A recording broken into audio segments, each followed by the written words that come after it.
My name originally was Julie Carol Saunders, and when I was born in a small village in the middle of Northamptonshire. Had about less than 100 people.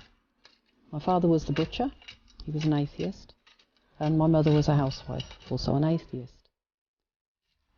Because of the ill health of my brother, I was sent to live with my grandmother, who was a Baptist Christian. And it was in the same village, only a few doors down. So I grew up as a Baptist. So I led a very simple, almost luxurious life. There was no hassle, no trouble, no nothing. Very quiet. And I went through school at Wollaston, and then I was going to go into veterinary, but I damaged my back, so I couldn't. So I went into medicine, and I became a chiropodist. And I was also very active in the church. I ran the toddler group. I used to go to all the prayer meetings, all the study groups. I ran the old people's coffee mornings, and it was a big part of my life.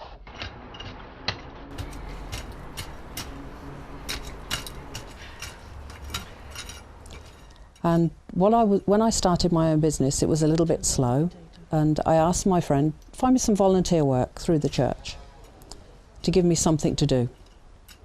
So she put me onto an organisation called Women's Aid, the Battered Wives Association as it was known then, and I started working there. And I met this lovely lady, Hamida, and we got on very, very well. And after quite a few years of knowing her, more than 10 years of working with her, a conversation had happened between a new lady who'd come, and we were all talking about religion. We were talking, one was Catholic, the other was Methodist, and I was Baptist, and we were all discussing religion. And Hamida sat there very quietly. So we asked Hamida, what is your religion? Because she was such a wonderful woman, the most patient, the quietest, nothing upset her, nothing fazed her. Nobody knew what religion she was. And then I asked her, what religion are you? And she said, Muslim. I was horrified. I was absolutely stunned and mortified that this educated woman could follow such a barbaric religion, because that's how it's shown. So I tried very, very hard to turn her to Christian. I was unrelenting. Every time we spoke, I spoke about religion. I was determined, what I thought, to pull this poor woman from a barbaric religion, to give her the freedom of Christianity. She didn't wear hijab, and I struggled and struggled, and in the end I think she got a bit tired of it. So she said to me, okay, if you can find any problem with Islam, any fault, anything incorrect with Islam, not with Muslim people, with Islam, I will become a Christian. So I thought, oh, challenge accepted, this is going to be easy. I said, okay, so how do I find out? She gave me one book called The Bent Rib, about feminism in Islam. I read it, I thought, this is fantastic. This can't be right, because this is not what we're shown. So I thought, oh, she's given me something that's biased to mislead me. So I went to an Islamic shop in London, and the man there was very unfriendly. He had no intention of selling me anything. He was quite abrupt and rude to me about the way I dressed and wouldn't help me. So I left. And I said to Hamida the story of what had happened, and she said, but that's Muslim people. That's not Islam. She told me another shop to go to in Luton, the Zamzam. And the man in there, although he looked very scary with a big beard and he wore the throbe and he looked as scary as the other guy, he was wonderful. He tolerated my 5 children in the shop, and he helped me. I went past him. I didn't want to ask him after the reaction the other man had given me. So I thought, I'm just going to look round. So I looked and I looked, and I found one book about women in Islam. I think it was called The Purpose of Women in Islam. So I thought, okay, I'll get this one. There must be something in there, from what I've seen of Islam, there must be something useful in there to beat her with. There must be something I can say, look, this is wrong. So I thought, great, I'll get this one. And the gentleman in the shop came over and said, Salaam alaikum, sister. I had no idea what he was saying, apart from the sister. And then he said, can I help you? And I thought, help you, I can get. So I said, yeah, I'm looking for something to learn about Islam. So he said, oh, that's fantastic. And he showed me 2 other books. So I said, okay, I'll get those. One was a book called The Life of the Prophet, or The Story of the Prophet, by Martin Lings. And it was written in pure English. It was written by an English man, and it was more of a story than a reference book. So it was wonderful. It gave me the right story. And I bought the 3 books. I went to the till, I paid for the 3 books, and my kids started, we want to go for chicken. So we went down the road to the Sam's chicken shop, and the kids sat there with their chicken and chips quite happy, and I thought, I'll have a look at these books while I'm waiting for them to finish. I opened the bag, there were 7 books. I thought, oh my God, he's given me someone else's books, or I've picked them up by mistake, and I was really worried. So I picked the receipt out. No, I'd only bought 3 books. So I said to my son, who was older then, I think he was about 12 or 13, I gave him the books, the 4 books that I hadn't bought, and the receipt, and I said, please take these back to the gentleman and say, I'm really sorry, I must have taken them by mistake. And my son came back with the same 3 books. And he said, no, the man said, this is a gift for you. And I was really surprised. You never get that in an English shop. This man had given me a copy of the Quran with English translation, a book about Islamic dress, I think it was, and another one, I can't remember what it was. But they were lovely books. So I went and I read them all, and I couldn't find any faults. So I thought, okay, I'm going to have to go deeper into this, because this still looks wonderful. This is not what I'm expecting. So there was a programme on the telly about some problem with Islam. I watched the programme on the television about the abuse of women, and some women were being stoned for the problems they'd caused. So I thought, this is more what I need to find out about. How can they do this? How can they justify this? This is wrong. So they were talking about the Sharia law. I thought, this is the piece of Islam that must be wrong. So I went back to the same bookshop, and the gentleman recognised me, which was quite good, because it was a couple of months afterwards. And he asked me how I enjoyed the books. I said they were fantastic, but now I want a book about Sharia law. And he looked a bit surprised. He said, that's a bit heavy for someone just learning about Islam. I said, no, I feel I need this book. So he gave me, I bought 1 book on Sharia law. And then with it, he gave me another one, which was something about explaining the law and how it applies. And I read them, and I thought, to be honest, in England 100 years ago, we had a lot worse than this. We had a very lot of unjust rules. I love history, so I'd studied history. And I knew that in England, if you stole something, they wouldn't just cut your hand. Or if you stole food, they wouldn't forgive you. It was very common when the famine was on that men who stole a sheep would be hanged, even if it was to feed their family who were dying. They would hang them, they would kill them. So thinking in comparison, really cutting your hand was not that bad. So I thought, okay, let's find this bit where the women get stoned. And that was for adultery. Well, in England, a few hundred years ago, they would have drowned them. And I studied for almost a year. And every day, Hamida, when I saw her, would say, so how are you doing? Found anything yet? I said, no, but I will. Inshallah, I will. Well, I didn't say inshallah then, but I said, God willing, I will. She said, okay, keep looking. So one day I was getting fed up because she used to laugh and say, found anything yet? So I said, okay, find something wrong with Christianity. She didn't even have to read a book. She came out with so many things that were in the Bible that nobody had ever mentioned to us in study groups. So I thought, okay, instead of studying Islam, let me have an evaluation of Christianity. And she gave me a book called something, the Bible Thumpers Combat Book or something, by Ahmed Deedat. After I read that, I said, that's it, I'm Muslim. Because I had never realised there were so many faults in Christianity. And when you look back at the history of Christianity, it's been changed so many times. It's no longer the Word of God. But Islam is exactly as it was when it was made. And there is no faults. And then when I said I want to become Muslim, she said, okay, but I'll show you one more thing. Because she saw I wasn't really 100% convinced. I was leaning that way. She said, go back, put your computer on, go on YouTube and put the miracles of the Quran. And I was amazed how many things that were in there that nobody could have known in those days. Some things they only found out 50 years ago that are true, that have been there all along. So I saw that Islam was the perfect religion.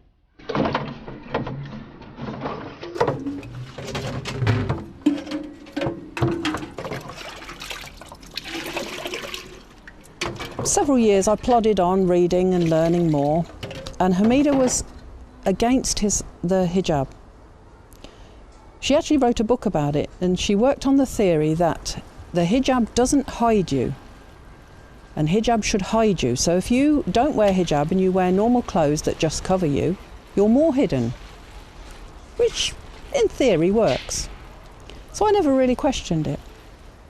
And then after a few years, there was another revert. She'd married a Muslim and come to Islam because of her husband. And she worked at the nursery where my youngest boy was going. And she wore hijab. And the people there were saying to her, look, if you don't stop wearing it, you're going to have to leave, because the parents are complaining. They don't want Muslim influence in the nursery school. And she was fighting with them about it. And I said to her, you don't need to wear it. I'm Muslim too. You don't need to wear hijab. She goes, no, you do. I said, no, I'll give you Hamida's book. And she said, okay, but do me a favour. You read some other books too. You tell me where in Hadith or Quran it says you don't have to wear it now. So I said, okay. So I went back to the same shop and I said to the brother there, Assalamu alaikum, can I have a book about hijab? And he said, oh, alhamdulillah, at last you're going to start wearing hijab. And I said, no, I'm going to read about hijab. Okay, he said. So I got 2 books about hijab. And I got home, I opened the bag, and there was a hijab. He'd put one in the bag with the pins and everything. And I laughed. I thought, no, he's not getting me this time. It's not going to happen. I spent the weekend. I'd spoke to her on the Friday, got the books on the Saturday, spent Sunday reading them. On Monday, I put on the hijab. At this point, my parents exploded. It was bad enough that I'd then, by this time, married a Muslim. But now I was looking like one.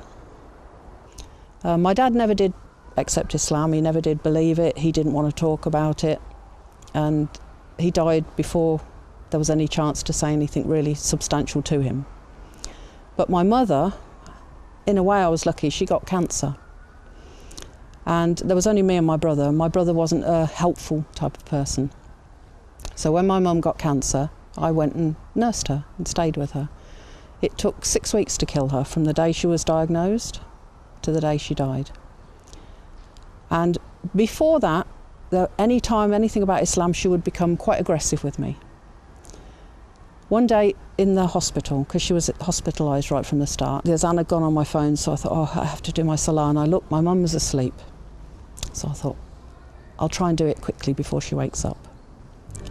And I just put my mat on the floor and started, and I heard her groaning and moaning, waking up. And I'm thinking, I've never read whether you're allowed to break your salah for your mum or not. So I thought, what do I do? If she calls me, do I stop and do it later? Do I carry on? And I was really worried. But I carried on with my salah and she was quiet. And when I finished and I got up, she was wide awake and she looked at me and she said, did you pray for me? And I was so pleased, because before, if she caught me in her house or in my house when she was there doing salah, oh, you're wasting your time. Why'd you bother put yourself in the dirty floor for? This is not religion, this is just stupidity. But that time, she was happy. And I talked to her a bit about Islam and she seemed to listen, but then she went into a coma for the last week and couldn't talk. I played Quran to her. I kept telling her, you know, if she wanted to do Shahada, this is how you would do it. She couldn't speak. So I don't know if in her heart she did it or not, I don't know. Inshallah she did.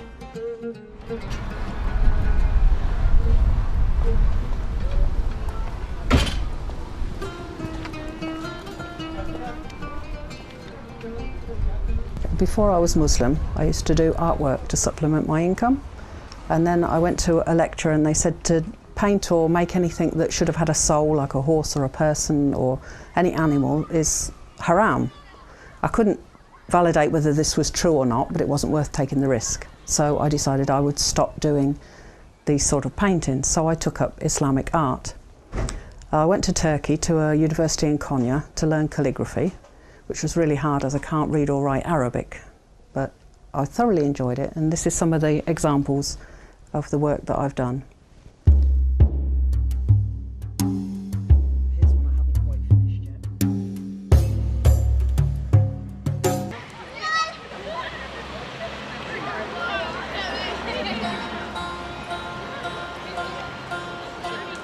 When I first became Muslim, I didn't know much about fasting and didn't really notice anybody doing it. So the first 2 years I didn't do it. I wasn't aware that it was going on and nobody said anything. The third year when I was Muslim, I got married to a Muslim guy and he didn't fast. So still I didn't know anything about it. It wasn't until I put the hijab and I met the sisters in Northampton and they said to me, "Soon is Ramadan." I said, "Oh, I've read about this. What about it?" They said, "But you have to fast and you have to go mosque at night." I was like, wow. 7 years I'm Muslim, nobody's told me. They don't want to admit there's anything hard because then they have to do it in front of you. So nobody told me. So this year was very, very hard. I spent most of Ramadan with this family. I moved in with them. And it was wonderful.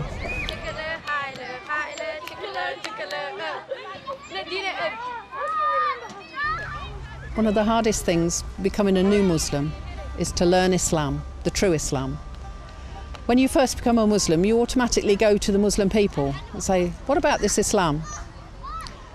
And the one from Morocco will say, "Oh, we do this, and we dress like this, and this is hijab, and this is salah, and this is what we eat, this is halal, this is haram." And you think, okay, now I have it, I've got it, perfect. Then you meet somebody from Egypt, and they say, "No, no, no, that's not hijab, this is hijab, that's not salah, this is salah." Alhamdulillah, what do you do? And then you think, okay, I'll go to the mosque, I'll ask the imam. And maybe the imam's from Pakistan. They'll say, "No, sister, these two are wrong. This is the right Islam." And the majority of people who influenced me at first were Pakistanis. The first advice I give to anyone who wants to come to Islam is please do not talk to Muslim people. Read.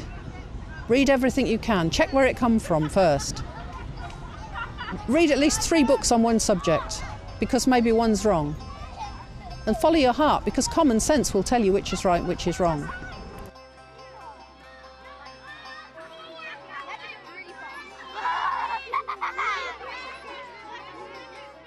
The thing that brought me to Islam is the feminism, the freedom for women. We wear hijab because we're beautiful, and our beauty is only for our husband, not for anyone in the street. When I didn't really want to wear hijab. I came to it very slowly. It's very difficult. It's hard to get used to wearing something if you've never worn it before. So I asked one woman, she's worn it all her life. I said, "How do you wear it? Why do you wear it? It's such a nuisance. It's so hard. The doorbell goes, you've got to think, oh God, put my hijab. You can't just answer. There's a postman's there waiting." And I was very negative about it. And she said, okay. And she brought a plate of sweets. She said, "Would you like a sweet?" So I picked the one with a nice wrapper. And she said, "You've just proved that hijab is right. No man's going to pick or like the sweet that's open. Maybe it's dusty, maybe the flies have been on it. The one with the wrapper, everyone will go for the one with the wrapper because you know it's clean and it's the same thing."